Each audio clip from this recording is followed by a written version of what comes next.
안녕하세요, 노란자화상입니다. 지난 영상에서 이런 현상을 설명을 한번 해드리겠다라고 말씀을 드렸죠.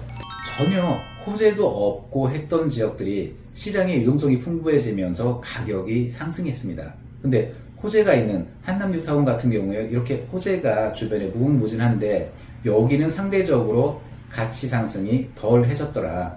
그런데 아파트 가격이 떨어짐으로 해서 여기 한남 뉴타운에도 똑같은 수준으로 폭락을 했습니다.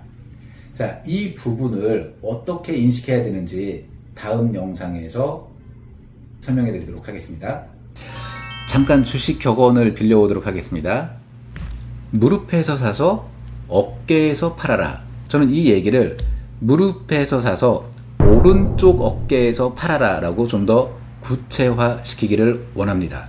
자, 그럼 왜 그러냐면 모든 시장에서 그게 주식시장, 이게 주식 격언이니까 주식 얘기를 할게요. 주식이라고 하는 게 상승 초기에 이렇게 해서 우상향을 하게 돼 있잖아요. 여기에서 예를 들어 5% 10% 올랐어. 오, 땡큐. 내가 원하는 수익률이야 하고 냅다 팔았어. 그런데 그게 50% 100%를 가더라 이거죠. 뭐 그럴 수 있잖아요. 어떤 종목에 의하면. 근데 이거를 매수 타이밍도 모르겠는데 매도 타이밍도 더 모르겠다. 자, 그러면 가격이 떨어질 때는 이렇다 저렇다 얘기를 못해요. 그러다가 적당한 시점에 무릎에서 샀어. 그런데 무릎에서 샀는데 이게 발바닥까지 가네? 떨어지겠죠. 그러다가 다시 반등을 해서 적당히 가격이 올라왔어요. 올라오면 내가 무릎이라고 샀던 가격대가 다시 오른쪽 무릎이 나타날 수 있겠죠. 자, 그래서 왼쪽 무릎이냐 오른쪽 무릎이냐는 중요하지 않다. 어쨌든 무릎에서 사면 된다. 근데 여기에는 바닥으로 갈 거냐 위로 갈 거냐 이거에 대한 두려움이 있기 때문에 선뜻 결론을 못 냅니다. 그래서 대부분의 사람들은 바닥을 확인하고 오른쪽 무릎 정도에서 사더라. 추세가 완전히 변화된 상태에서 사더라 이거죠. 자, 그러면은 내가 아주 적당한 시점에서 잘 샀어. 매도를 언제 해야 되느냐? 5% 10% 올랐을 때 땡큐 하고 낼름 팔어. 부동산과 다르게 주식은 움직임이 빠르고 그렇잖아요. 자, 그런데 어떤 분들은 충분히 수익을 내기 위해서 어깨에서 팔아라. 근데 이놈의 어깨가 어디냐고.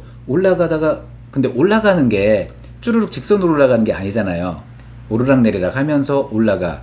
그러면은 오르막에서 왼쪽 어깨, 표현을 하자면 오르막 왼쪽 어깨에서 파느냐 아니면 꼭지점을 확인하고 고가를 확인하고 다시 내려오는 오른쪽 어깨에서 파느냐. 무릎에서는 잘 샀는데 왼쪽 어깨라고 생각을 하고 팔았어요. 왼쪽 어깨라고 생각하고. 근데 그게 요만큼 갔던 게 잠깐 조정받고 다시 더 가더라. 이렇게 된다라는 거죠. 그래서 충분히 고점을 확인하고 추세가 전환되는 오른쪽 어깨에서 팔아라. 이 얘기를 왜 이렇게 장황하게 하느냐. 자, 지난번 영상에서 제가 원희룡 장관의 시각이 이렇게 저렇게 달라졌다. 처음에는 그거 별거 아니야 라고 했다가 나중에는 심각하다. 대책을 강구하겠다. 이렇게 달라졌다는 거죠. 자, 부동산 시장이라는 게 한번 뭔가 대책이 나와서 시장에 영향을 미치기 시작하면 발바닥이 어디 있어요? 무릎이 어디 있어요? 바로 예전 가격으로 치달아 올라간다는 거죠. 그래서 지금 제가 말씀드리고 싶은 것은 어떤 부동산에 투자를 하려고 하는데 바닥 최저점에서 내가 사야지 이런 마음은 버리셔야 된다는 겁니다. 왼쪽 무릎에서 사는 것도 저는 한 가지 방법이라고 생각을 하고요.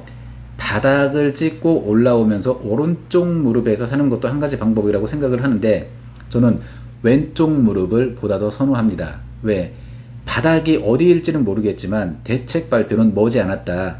규제지역 해제, 서울 조정대상지역 해제 머지않았습니다. 투기과열지구 해제 머지않았어요. 이 상황에서 이런 규제들을 유지하고 간다는 것은 대한민국 경제를 파탄내겠다는 겁니다. 이렇게 되면 장관으로서의 자격이 없는 거가 되는 거거든요. 후세 사람들이 너 때문에 대한민국이 망했다 이런 얘기를 듣고 싶어하는 사람은 그 어느도 없을 겁니다. 현재 국토부 장관 빠른 판단, 정확한 판단을 하겠죠. 굉장히 유능한 사람이잖아요. 자, 그러면 부동산에 투자를 할 때 제가 말씀드렸던 왼쪽 무릎이냐 오른쪽 무릎이냐, 저는 무릎이 2개 있지만 부동산 시장에서는 무릎이 하나밖에 없을 수도 있겠다. 왼쪽 무릎에서 내가 원하는 물건, 내 현금하고 매칭이 되는 물건 잡으시라는 겁니다. 잠깐 주춤하고 오른쪽 무릎에서 잡아야지 그때는 물건 자체가 없어요. 그보다 왼쪽 무릎보다 더 높은 가격을 지불하고 살 수밖에 없다라는 거죠. 위의 상단은 그게 뭐 1년 뒤가 될지 2년 뒤가 될지는 알 수가 없습니다. 그렇지만 한남 뉴타운 같은 이런 지역들은 호재가 자체적인 개발 호재도 있고 주변에 호재가 널려 있기 때문에 지속적으로 상승 가능하다. 기회가 왔을 때 잡으십시오.